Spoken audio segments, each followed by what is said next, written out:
রাসূল সাল্লাল্লাহু আলাইহি ওয়াসাল্লাম বললেন, যে মানুষের ভিতর ঈমান এসে যায় সে মানুষ কখনো জিনা করতে পারে না।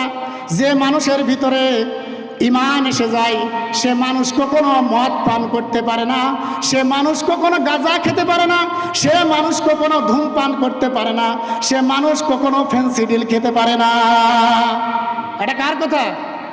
রাসূল সাল্লাল্লাহু আলাইহি ওয়াসাল্লামের কথা, বুখারী শরীফের হাদিস। বলে যে লা ইয়াজুনু জানি হিনা ইয়াজুনি ওয়া হুয়া মুমিনুন। বলে যে যার ভিতর ঈমান এসে যায় সে কখনো জিনা করতে পারে না।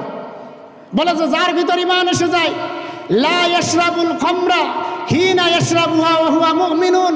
যার ভিতর ঈমান এসে যায় সে কখনো মদ পান করতে পারে না, সে কখনো ইয়াবা খেতে পারে না, সে কখনো ফেন্সিডিল খেতে পারে না, সে কখনো ধূমপান করতে পারে না, সে কোনো নিষেধাজ্ঞা জাতীয় দ্রব্য সে পান করতে পারে না। এটা কার কথা?